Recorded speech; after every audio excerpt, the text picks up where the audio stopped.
సర్దార్ భగత్ సింగ్. అది బ్రిటిష్ పాలనా కాలం.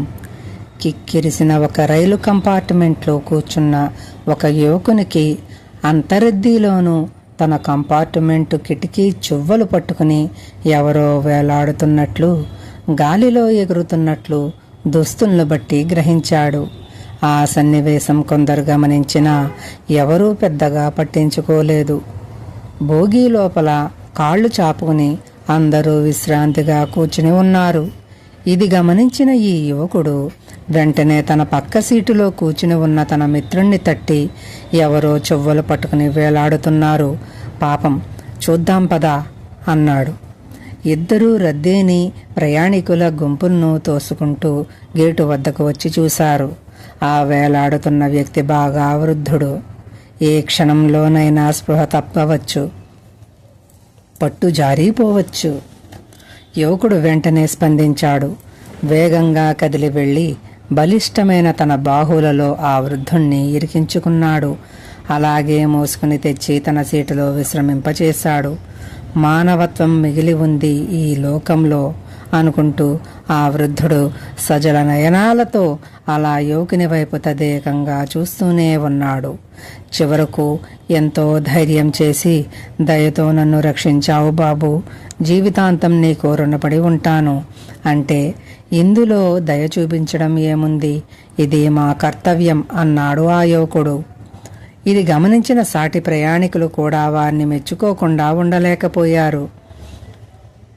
నీ పేరేమిటి బాబు అంటూ గద్గద స్వరంతో అడిగిన వృద్ధుడికి చిరునవ్వుతో వారు ఒకరినొకరు చూసుకున్నారు. సమాధానంగా, నా పేరు భగత్ సింగ్, ఇతను నా మిత్రుడు రాజ్గురు అన్నారు. తర్వాత స్టేషన్ వచ్చింది, బండి ఆగింది. వారు దిగి వెళ్ళిపోయారు. తమ ధ్యేయంలో ముందుకు సాగిపోయారు. వారి ధ్యేయమేమిటో అప్పుడు ఎవరికీ తెలియదు. Afraid or not the brave of their prospective grave. రేపు కట్టబడే తన సమాధి గురించి ధీరులు భయపడరు. ఎంత గొప్ప విషయం! తన జీవన రణరంగంలో వారికి తమ మరణం గుర్తురాదు. తన చావు సమాధి అనే ఊహ కూడా వారికి లేనప్పుడు భయం అనే ప్రసక్తే ఉండదు కదా. ధీరులు జీవితం పట్ల అనురక్తి కలిగి ఉన్నట్లే తమ మరణం పట్ల కూడా అంతకంటే ఎక్కువ అనురక్తి కలిగి ఉంటారు. అటువంటి గొప్ప ధీరులను మనకు భరతఖండం అందించింది. ఆ ధీరుల వరుసలో మొదటి వరుసలో మనకు కనిపించే పేరు సర్దార్ భగత్ సింగ్. భగత్ సింగ్ కుటుంబం దేశభక్తి, త్యాగానికి ప్రతీక. ఆయన తండ్రి మీద రాజద్రోహ నేరం మోపబడింది. అది తప్పించుకోవడం కోసం కొంతకాలం నేపాల్ తరలిపోయాడు. పినతండ్రులిద్దరినీ అదే నేరంపై బ్రిటిష్ ప్రభుత్వం శిక్షించింది. కొన్ని కారణాల వల్ల భగత్ సింగ్ కుటుంబం లాహోరు తరలిపోవలసి వచ్చింది. అక్కడ లాలా ఆనంద్ కిషోర్ గారింటా ఉండేవారు. అయితే భగత్ సింగ్ బాల్యం అల్లారుముద్దుగానే గడిచింది. భగత్ సింగ్ బాల్యంలో తన పాఠ్యపుస్తకంలో శివాజీ గాథ చదివి దాని పట్ల బాగా ఆకర్షితుడయ్యాడు. శివాజీలా తనకు సైన్యం ఉండాలని, అలా సైన్యాన్ని సమకూర్చుకుని యుద్ధాలు చేయాలని కలలు కనేవాడు. కత్తులు, తుపాకులు వంటి ఆయుధాలు అతనికి ఆట వస్తువులు. ఎప్పుడూ అతనికి ఇవే ఆలోచనలు. ఒకసారి తండ్రితో పొలం వెళ్ళాడు. తండ్రి దుక్కి దున్నుతుండగా చూసి, ఎందుకు ఈ దున్నడం అని భగత్ సింగ్ అడిగాడు. ఇందులో నాట్లు వేసి ధాన్యం పండిస్తాం కదా అని సమాధానం చెప్పాడు తండ్రి.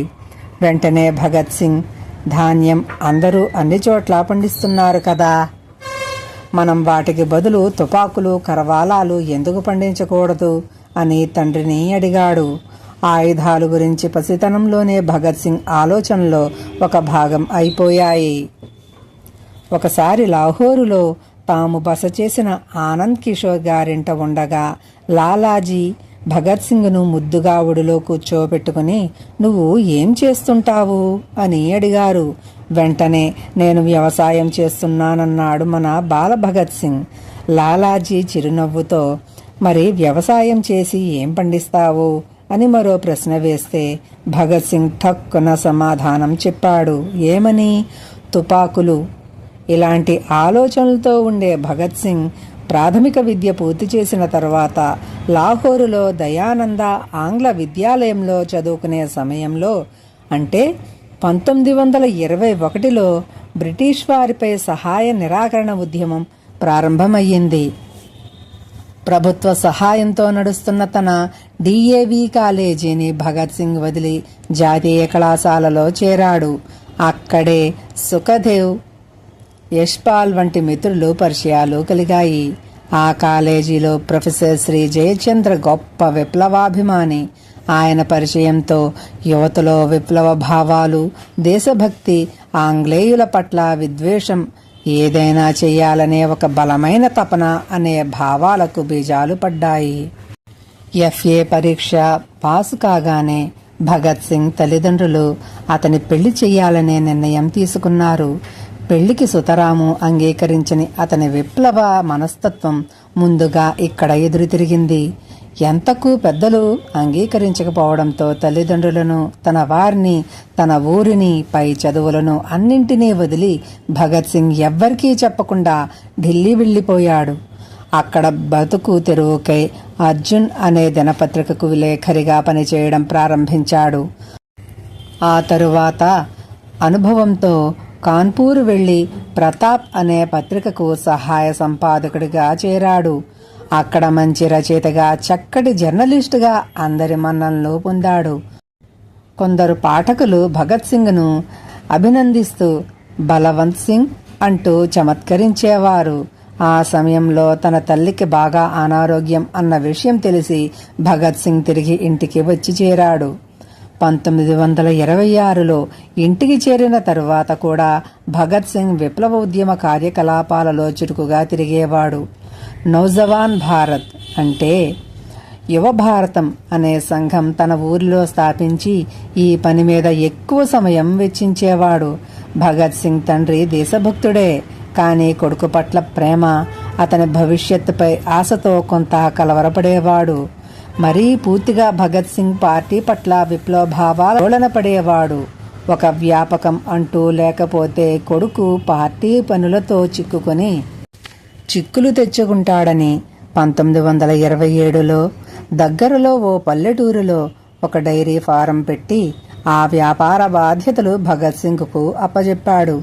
తండ్రి మాట కాదనలేక వ్యాపారంలో తలదూర్చేయడే గాని భగత్ సింగ్ మనసు మాత్రం తన విప్లవ పార్టీల వ్యవహారాలలోనే ఉండేది. ఈ బాధ్యతలు అతనికి నచ్చలేదు. మళ్లీ తిరుగుబాటు బావుట, దేశం కోసం ప్రాణాలు అర్పించే భావాలు గల భగత్ సింగ్ను ఈ పాల వ్యాపారం ఆపలేకపోయింది. ఒకరోజు డైరీ, గీరీ, జాంతానై అంటూ పశువులు, డైరీ సామాగ్రి ఆ వ్యాపారం వదిలి వెళ్లిపోయాడు. తండ్రి ఈ విషయం తెలిసి చాలా బాధపడ్డాడు. సజావుగా జరుగుతున్న వ్యాపారం, అంది వచ్చిన కొడుకు ప్రశాంత వాతావరణం చేజారిపోవడంపై ఆయన చలించిపోయాడు. వ్యాపారపు సామాగ్రి, పశువులు అమ్మి పారేసి కొడుకును వెతకడం ప్రారంభించాడు. భగత్ సింగ్తో సుఖదేవ్ కూడా కనబడడం లేదని గ్రహించి వీరిద్దరికీ మిత్రుడైన యశ్పాల్ను పట్టుకుని భగత్ సింగ్ వివరాలకే నిలదీశాడు. అన్ని విషయాలు తెలిసిన యశ్పాల్ నోరుని విప్పలేదు. నువ్వు నీ మటుకు సంపాదించుకుంటున్నావు, నా కొడుకును చెడగొడుతున్నావు, నీవు అతని స్నేహితుడివేనా అంటూ భగత్ సింగ్ తండ్రి యశ్పాల్పై కోపం, బాధ వెళ్ళగక్కాడు. పట్టుదలగా కొడుకు కోసం తిరిగి తిరిగి మొత్తానికి కొడుకును పట్టుకున్నాడు. ఇంటికి తీసుకువచ్చాడు. ఆవేదన, బాధ, కోపం కట్టలు తెంచుకున్నాయి. ఆ సందర్భంలో భగత్ సింగ్ తండ్రి కేవలం చివాట్లతో, అరుపులతో సరిపెట్టలేకపోయాడు.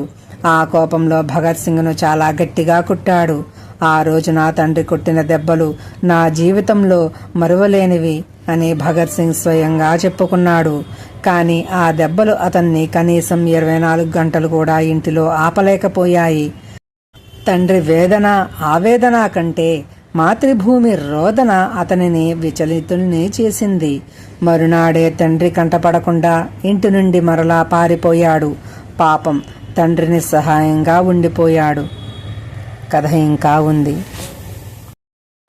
అలా పారిపోయిన భగత్ సింగ్ మళ్లీ ఢిల్లీ చేరాడు. ఏదో చెయ్యాలి. భరతభూమి ఆంగ్లేయుల పాలనలో నలుగుతోంది. ఉడుకు రక్తం. ఏదో చెయ్యాలి, ఏదో చెయ్యాలి. ఏం చెయ్యాలి? ఢిల్లీలో రోషనారా పార్కులో తరచుగా బ్రిటిష్ వైస్రాయ్ ఫుట్బాల్ మ్యాచ్లు, పందాలు చూడటానికి వచ్చేవాడు. ఆ వైస్రాయ్ని చంపాలనే నిర్ణయం తీసుకున్నాడు. చంపేయాలి. వైస్రాయ్ని చంపి ఒక విస్ఫోటంతో ఉద్యమం ప్రారంభించాలి. ఇది పార్టీ నిర్ణయం కాదు.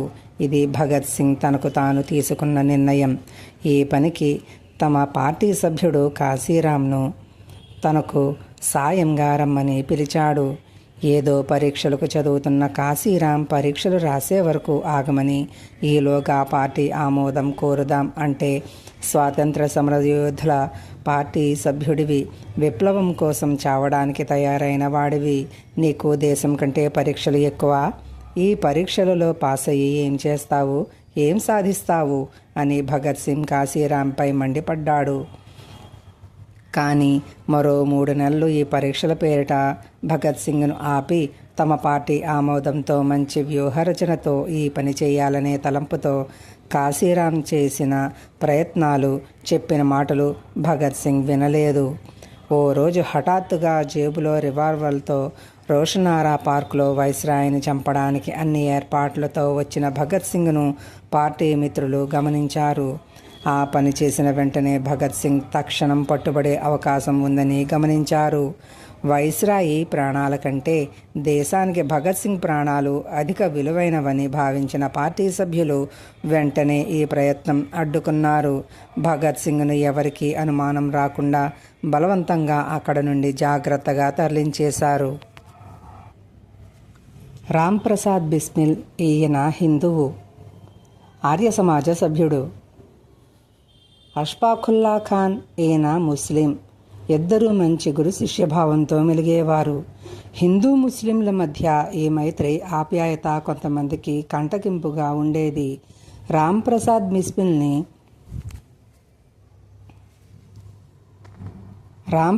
బిస్మిల్ని హెచ్చరించేవారు.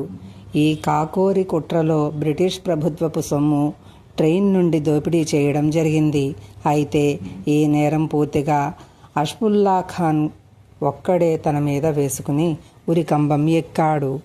ఆ అమరవీరుడు అష్ఫాకుల్లా ఖాన్ త్యాగం మన భగత్ సింగ్ మీద గాఢమైన ముద్ర వేసింది. కాకోరీ కుట్ర ముగిసింది. చెల్లా చెదురైన పార్టీ సభ్యులను అందరినీ సమీకరించాలి, పార్టీని పునరుద్ధరించాలి. చంద్రశేఖర్ ఆజాద్ నేతృత్వంలో చేస్తున్న ప్రయత్నాలకు సహకారం అందించాలి. పంజాబ్లో ఉన్న యశ్పాల్, సుఖదేవ్, భగవతీ చరణ్లతో భగత్ సింగ్కు గట్టి బాధ్యతలు ఇచ్చారు. ఇతర రాష్ట్రాలలో ఉద్యమం బలోపేతం చేయాలని, ఆ దిశలో పనిచేయమని ఆదేశాలు అందాయి. ఆజాద్ ఆధ్వర్యంలో అందరూ కలిసి విప్లవోద్యమ శంఖానాదం చేశారు. పార్టీకి ఆర్థిక ఇబ్బందులు, డబ్బు కావాలి. అప్పుడు పార్టీ సభ్యుడు శ్రీ కైలాసపతి కొహరల్గంజ్ పోస్ట్ మాస్టర్గా పనిచేసేవాడు. బ్రిటిష్ ప్రభుత్వపు పోస్టాఫీసు సొమ్ము 3,190 రూపాయలు తీసుకొచ్చి పార్టీకి అందజేసి అజ్ఞాతంలోకి వెళ్ళిపోయాడు. పార్టీకి ఆర్థిక ఇబ్బందులు తొలగిపోయాయి. అటు యూపీలో లలిత్ కుమార్ ముఖర్జీ, అజయ్ కుమార్ ఘోష్, జతీంద్ర సన్యాల్ ముందుకు ఉరికారు. తీవ్రనాదం గురించి చర్చలు, కఠినాతి కఠినంగా వ్యవహరించే ఆంగ్ల పాలకులు, ఏదో చెయ్యాలనే బలమైన కోరిక, పోలీసుల నిఘా కదలికల వల్ల ఆజాద్ కూడా అజ్ఞాతంలోనికి వెళ్ళవలసిన పరిస్థితి. అప్పుడు సుఖదేవ్ కాన్పూర్ వెళ్ళి గయాప్రసాద్, శివప్రసాద్లను కలుసుకుని భావి కార్యాచరణ పథకాలు, కర్తవ్యం గురించి సమాలోచనలు జరిపారు. దాని ప్రకారం డాక్టర్ గయాప్రసాద్ని ఫిరోజ్పూర్లో డిఎస్ నిగమ్ అనే పేరుతో వైద్యుడిగా ఒక ఆసుపత్రి పెట్టి ఆ సంపాదనతో పార్టీకి ఫండ్ అందించే బాధ్యత ఇచ్చారు. ఆసుపత్రిలోని మందుల పేరుతో పేలుడు పదార్థాలను కొని పార్టీకి ఇవ్వాలని నిర్ణయాలు జరిగాయి. బ్రిటిష్ వారికి ఒక బలమైన దెబ్బ తగిలేలా వ్యూహరచన చేశారు. అలాగే బలమైన ప్రచారం చేసి అన్ని ప్రాంతాల నుండి దేశభక్తులైన కొంతమంది యువకులను ఆకర్షించి ప్రజాస్వామ్య సైన్యం పేరిట ఓ సైన్యం తయారు చేశారు. ఆ కృషిలో భాగంగా 1928లో విప్లవ నాయకులందరూ విప్లవ వీరులకు సంబంధించిన అతిపెద్ద పార్టీ ఒకటి తయారు చేశారు. అది 1928 జూలై 8వ తేదీన ఆ పార్టీ భారత జాతీయ స్థాయిలో కార్యనిర్వాహకులను ఎంపిక చేసింది. పటిష్టమైన, కఠినమైన, క్రమశిక్షణాపూరితమైన ఆత్మసమర్పణ ధ్యేయంగా ఉన్నవారు కార్యనిర్వాహకులుగా ఎన్నుకోబడ్డారు. అందులో మన సర్దార్ భగత్ సింగ్ మొదటివాడు, 2 సుఖదేవ్, 3 విజయ్ కుమార్ సింహ, 4 కుందనలాల్, 5 చంద్రశేఖర్ ఆజాద్, 6 శివవర్మ, 7 ఫణీంద్రనాథ్ ఘోష్.